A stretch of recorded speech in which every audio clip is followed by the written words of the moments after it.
that the Holy Prophet Muhammad sallallahu alaihi wasallam was mentioned by name in the Bible. I have read the Bible through many times. And others such as I have read it many more times. What has happened is this. The Old Testament, according to Christian authorities, was preserved in the Hebrew language. In the Old Testament, in the Song of Solomon, chapter 5, verse 16, in the Hebrew language, it reads, Hikko mamittakim vi kullo Muhammadim zahdudi vi zahra'i bainat Jerusalem. Song of Solomon, chapter 5, verse 16. The word Muhammadim is Muhammad, im, I-M-im. Im is a plural of respect in Hebrew. You see the first verse of the Bible, book of Genesis, chapter 1, verse 1. It says, in the beginning, God created the heavens and the earth. The word God in Hebrew there is Elohim. In Hebrew, El stands for God, Elah stands for God, Elohim is a plural form to say with awe, respect and reverence. Plural of respect.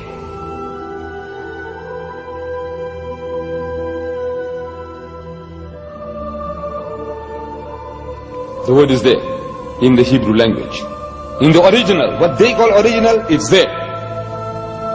But they have translated that in English as altogether lovely. So this beloved of mine is altogether lovely, says Solomon. You can't associate with the word Muhammad. You read it 1,000 times, altogether lovely, altogether lovely. Or let's say in another language, the praised one, the praised one. Muhammad means the praised one. But he said the praised one, the praised one. You can't think that he's talking about Muhammad, though Muhammad means the praised one. You have no right to translate names of people.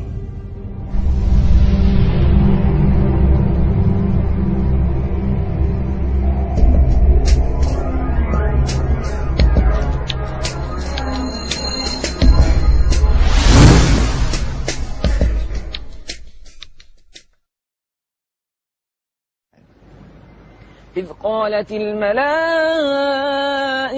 يا مريم إن الله يبشرك بكلمة منه اسمه المسيح عيسى بن مريم.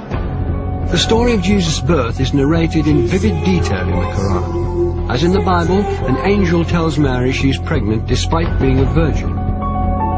But the story of what follows then changes completely.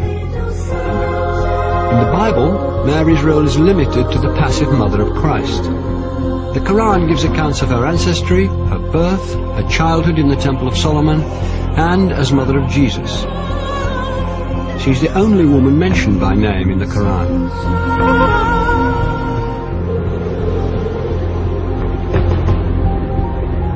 The ability to talk as a newborn child is one of many miracles not recorded in the biblical account of Christ's life. We have more sayings in the Islamic tradition about Jesus than you'll find in the Gospels themselves.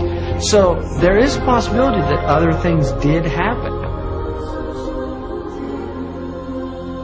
There were many Gospels around that didn't all make it into the New Testament. And the Church tried to limit the number of Gospels. In the Christian narrative, the most central and fundamental point of Christianity is the death and resurrection of Jesus Christ. Well, Islam basically denies that. وقولهم إنا قتلنا المسيح عيسى بن مريم رسول الله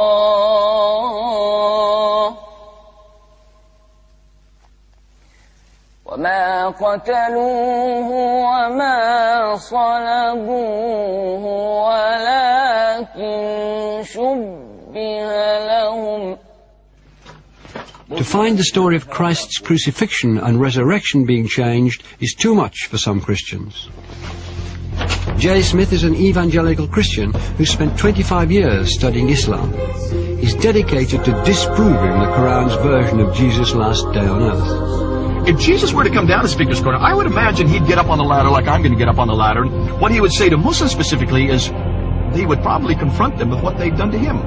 What their scriptures have done to him, not them personally, what their scriptures have done to him by taking away his divinity, by also suggesting that the greatest act of history, the most sacrificial act that anybody has done, to die for mankind, God himself to die for that which he's created, has completely been eradicated, has completely been thrown out of their scriptures. The essence of Islam is submission to the absolute, to the divine.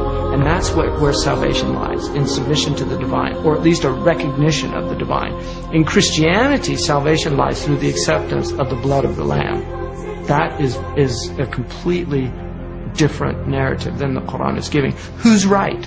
Well, the Quran says, you make your choice here, and I'm going to let you know in the next world. In the Quran it says that on the Day of Judgment, God will actually ask Jesus Christ, did you tell the people that you were God? And Jesus says, you know what I said, you see everything I say and do. I would never say that. Glory to you, transcendent are you. I would never say that. I have no right to say that.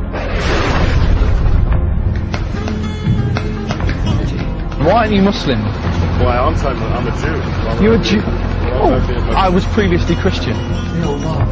For Christians to believe that Jesus was God in human form is absolutely fundamental, because it means that God understands us. God isn't some distant deity living in the glory of heaven. He can understand what it's like to be in pain, to be betrayed, to be hurt, to be bruised, to be bullied. God understands our situation. If Jesus was God, then who was supporting the world while he was supposed to be dead? Or if he was God, then who was he praying to? 3 books. What doesn't work is that God has family. I can't believe that Mary can give birth to God. For God to be God, he has to be the creator and not become part of creation. Officials act that anybody has done to die for mankind, God himself to die for that which he has created, has completely been eradicated. But God is not bound in the frame of reference. He is the creator of time. Time is a creation of God. Matter is a creation of God. These are transient entities. Transient entities cannot come into existence by themselves. So when we talk about frame of reference, we must clearly understand that every time we ask questions about God in time, knowing the future, we have to be very careful in how we're defining this terminology. For God's knowledge of the future, of my future, is absolute in His domain. He knows everything. But He's not bound in the time where He is experimenting Himself, for He's not bound in space, time, or matter. Those are created entities which He has put into it. So for me to put Him into it would be also very wrong.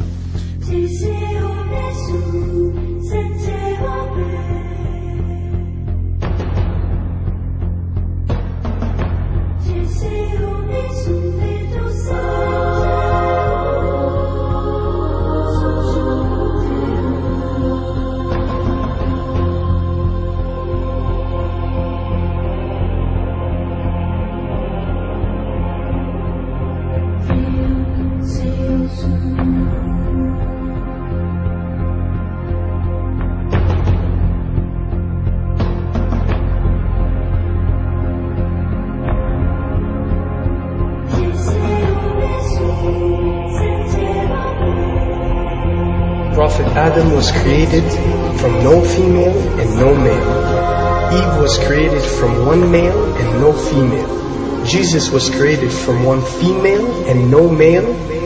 And all of us have been created from one male and one female. These are 4 examples for us to benefit from, to understand the divinity of our Creator.